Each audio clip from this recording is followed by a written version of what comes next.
right, I'll pass it over to you guys. Hi, everybody. My name is Andrea Nell. I'm a clinical supervisor in San Diego, and I work primarily at our Central Learning Center in Kearney Mesa. Hi, I'm Kaylee. I'm a BCBA and a clinical supervisor at our Learning Center in Kearney Mesa. Hi, I'm Kelsey Green. I'm also a BCBA and clinical supervisor here in MeBe San Diego, Kearney Mesa location. So MeBe is about being me. We integrate research-based strategies with intense personal attention to provide services that are engaging, flexible, and customized to your child's unique needs. So here at MeBe, we have multiple different services that we offer. We have applied behavior analysis or ABA services. In addition to ABA, we also have occupational therapy as well as speech and language therapy. What's really nice about MeBe is that we work across disciplines. So we're constantly working together to make sure that you are getting a well-rounded services for your kid.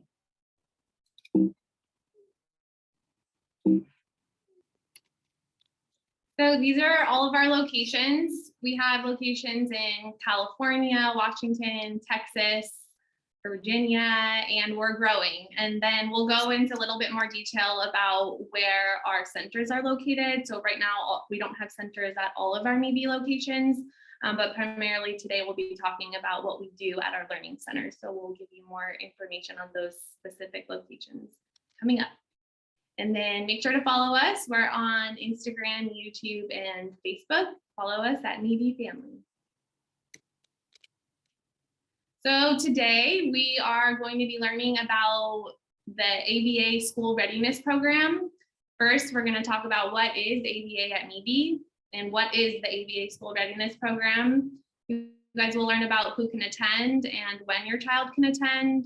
We'll also talk about what skills each child will learn while they're participating in our ABA School Readiness Program, who will work with your children, and then where are all of our centers located, where you can get access to our school readiness program. So ABA at MeBe, we do assessments to determine a child's skill deficits in relation to their similar aged peers.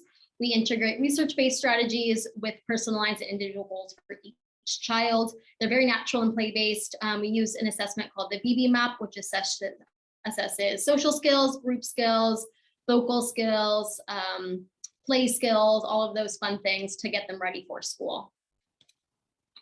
And then, so what is our ABA School Readiness Program? So when kids come to our learning center, we're basically preparing them for school. So kids are going to be put in classroom settings. Typically, there's about 6 kids per class, and they're in a 1-to-1 child to RBT ratio. So each child has an RBT working directly with them the entire time that they're here. And then each classroom schedule at the Learning Center is modeled after a preschool classroom. And we'll go into more detail about what that classroom schedule looks like. And then children are placed in classrooms with peers with their similar skill levels or similar play interests so that we can really facilitate those social interactions and increase their communication with peers that they're interested in playing with. So who attends MeBe's ABA School Readiness Program? So most of our children are diagnosed with autism spectrum disorder, as well as other developmental disabilities. The typical age group is going to be 2 to 5, but we definitely have kids that are 5 years and older that come to our school readiness program. We have different classrooms, and as Andrea said, we have unique needs with these kids that are then paired with different interest levels and same age group as them in their classroom. So who works with each child? Registered behavior technicians or RBTs work with each of our clients. They complete a 40-hour classroom training with us. They're also certified by the Behavior Analyst Certification Board. They're also supervised weekly by a supervisor, and then one is assigned directly to work with each child. A BCBA or board certified behavior analyst oversees the case. We conduct assessments, we write individualized treatment plans, we oversee RBT implementation of those treatment plans. We also meet with parents for a minimum of 1 time per month, and then we also collaborate with speech therapists, OTs, and school if the child is already in school. And then something I just want to touch on quickly. So your kid might come here full time to our ABA School Readiness Program.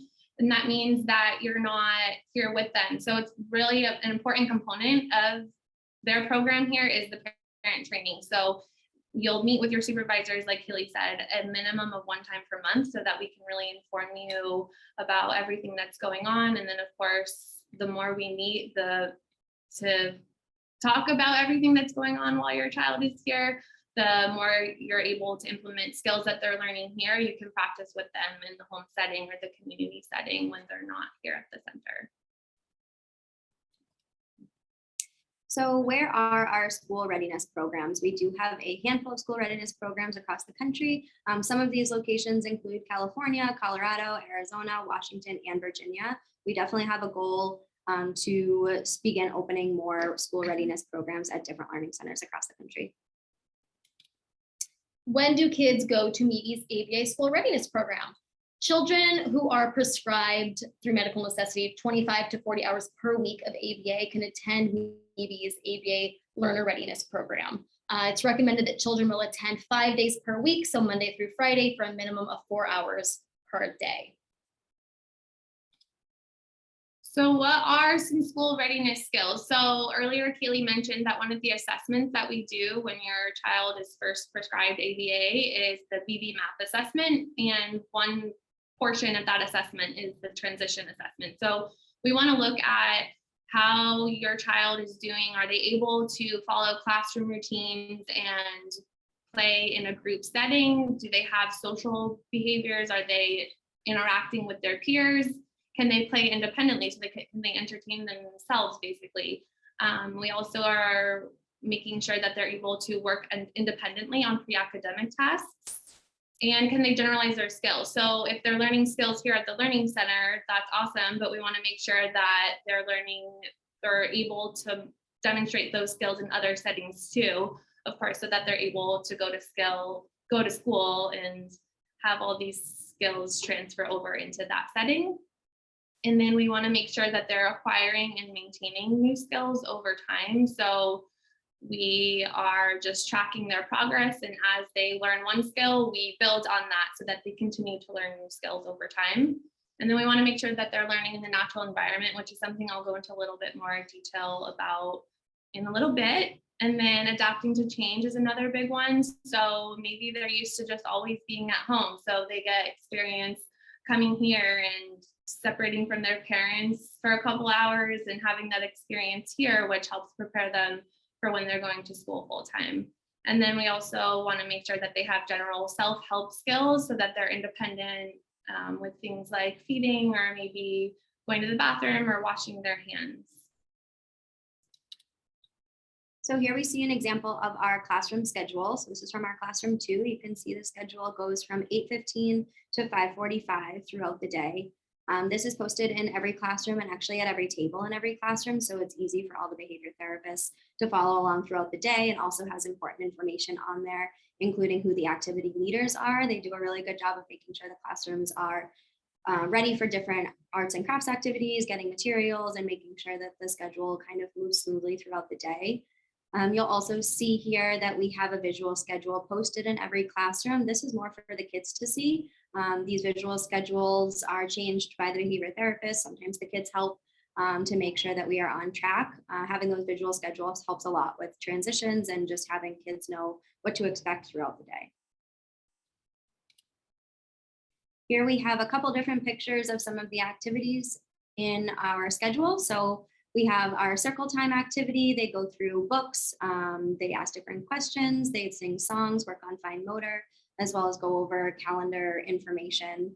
And then also arts and crafts. So everyone sits at the table together. We have a different theme every month.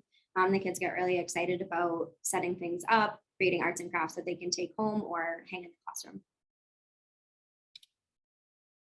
So part of our day also is focusing on manding or requesting items. This might look like preferred activities where they're working on generally building their verbal repertoire and really just increasing the variety of vocalizations, whether it's with the AAC device, signs, or vocal words.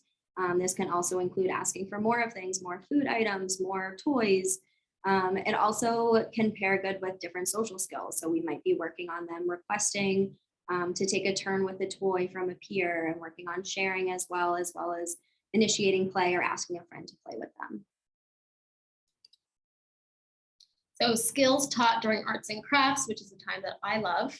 We work on sharing art supplies, crayons, paintbrushes, scissors, asking for those art supplies, kind of piggybacking off of that manding and requesting time, following instructions, and copying an art project that someone else has made, which works on visual skills as well.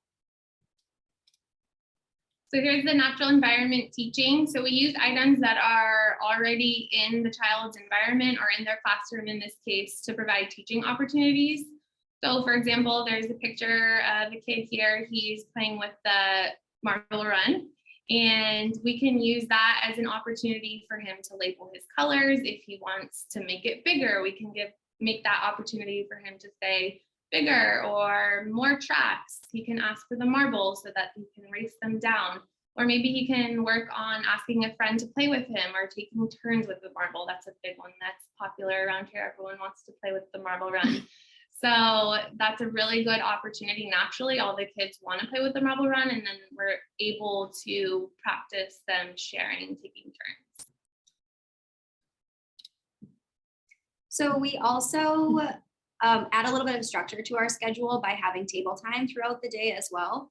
We really want to make table time as fun as possible. That's always going to be the goal. So we work on pairing the desk with fun activities so that the kids are excited to learn when they go to school. They are able to transition a little bit easier to the table.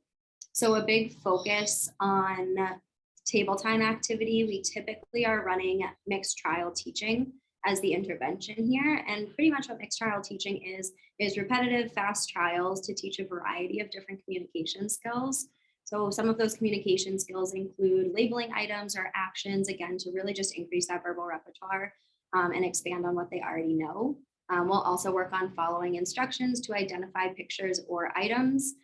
We might also work on some motor actions, motor imitation skills, as well as matching corresponding pictures, completing patterns, and other cognitive skills. As well as working on those communication skills during table time, we're actually simultaneously working on a lot of other skills. So they might be working on staying seated for target durations while completing some of those tasks, as well as working on attending to non-preferred, which can be a prerequisite for things like homework down the line or different projects. And then lastly, we also definitely are targeting that functional communication aspect where they are asking for a break if the non-preferred activity is too long, and we can offer that as reinforcement as well. And then you can see here we have paired with table time, some of our kiddos are earning coins or tokens or a bunch of different items or activities that can be used as reinforcement when they're following the task or answering the questions. Skills taught during circle time, which is another time that I love. We work on attending to group activities. So that's sitting in the group, looking at who's presenting, following group instructions, following individual instructions, imitating actions in songs. So head, shoulders, knees, and toes, sing along to songs, which is kind of filling in the blanks, really working on those verbal skills, attending to books, greeting peers, it's a big one, and then also personal space awareness. So sitting and giving space to someone who is near you, but not laying on them or anything like that.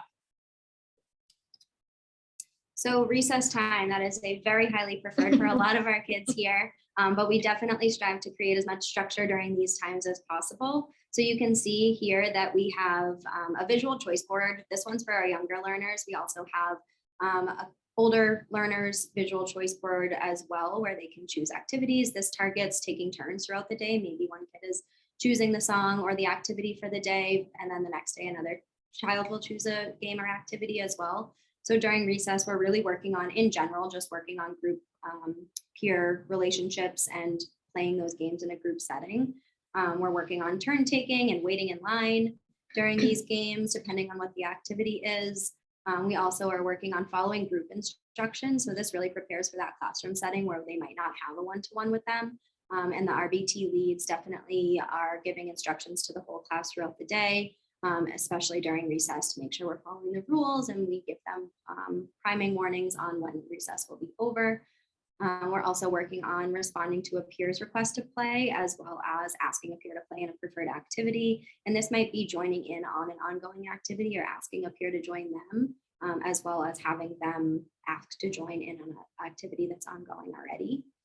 We're also targeting a lot of sportsmanship during recess activities, and a big one that we work on a lot is winning versus losing and making sure that we're following expectations when those things happen as well. So the next thing we're going to talk about is social playtime. This one is a fun one as well. So we're working on, I already mentioned earlier, during natural environment teaching, kids are learning to share and take turns.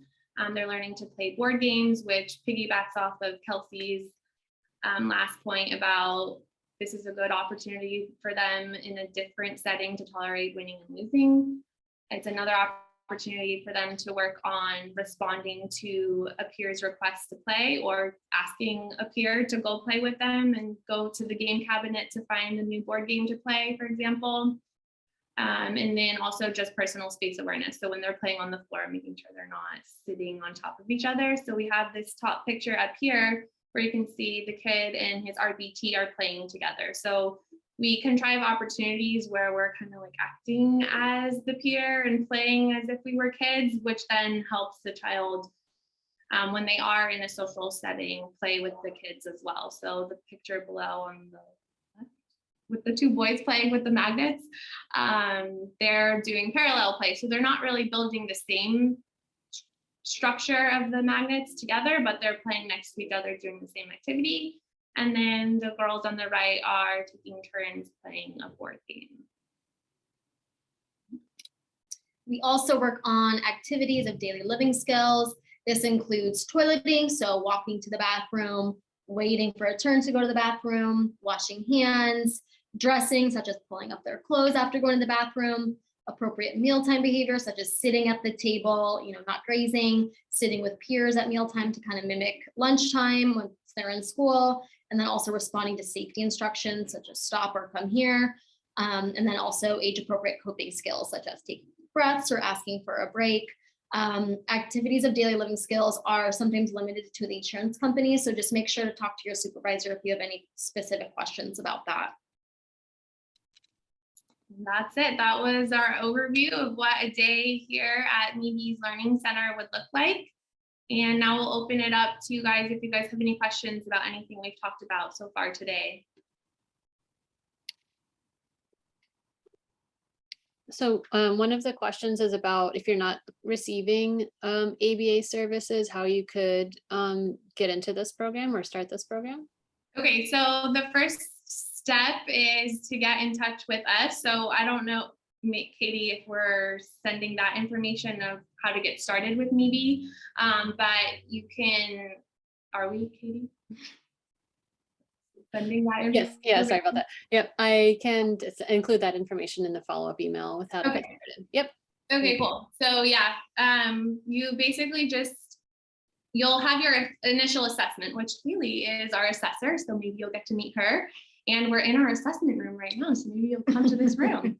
But you'll do an initial assessment, she'll meet you, she'll interview you, learn about your child, and then kind of observe them, take them back to the gym and see how they interact with peers. She'll work on prescribing them a certain amount of hours, and then you'll talk to her about what setting you would want to have your ABA sessions in. So maybe home sessions or center sessions. And then if you're interested in this program, choose the center session.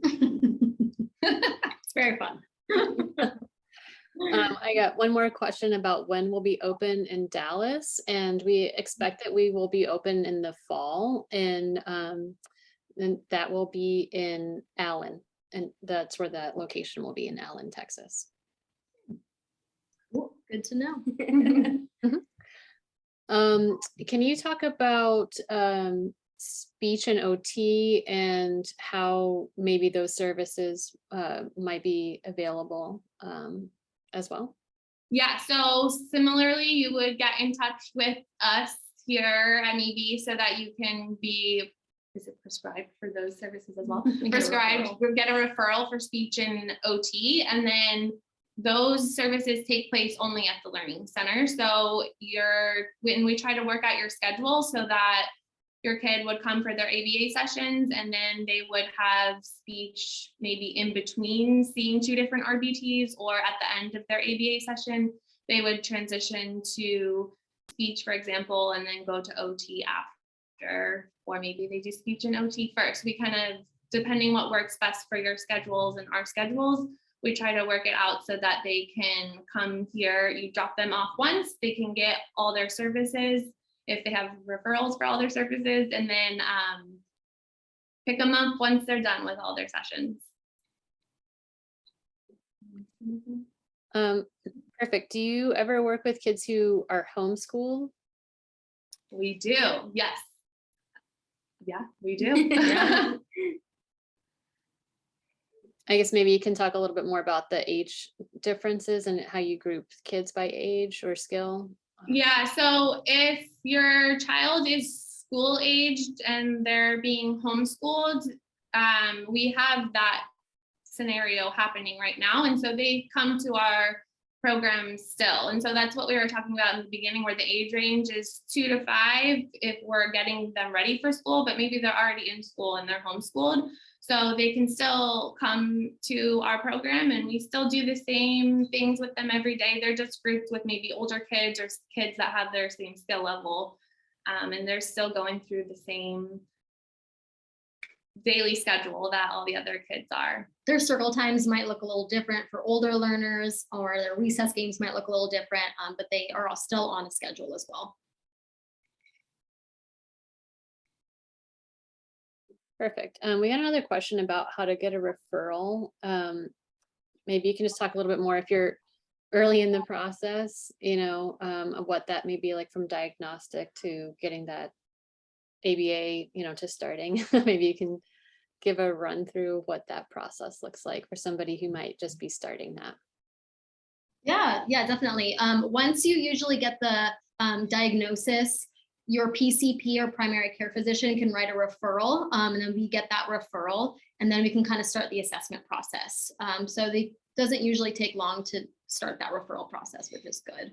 The first step is definitely talking to your doctor about that and some of the signs that you're seeing that they might need a diagnosis, or falling behind some of those typical milestones too.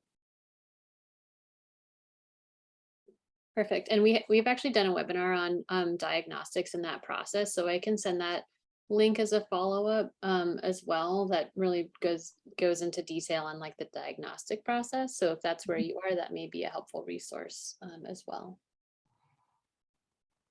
Great.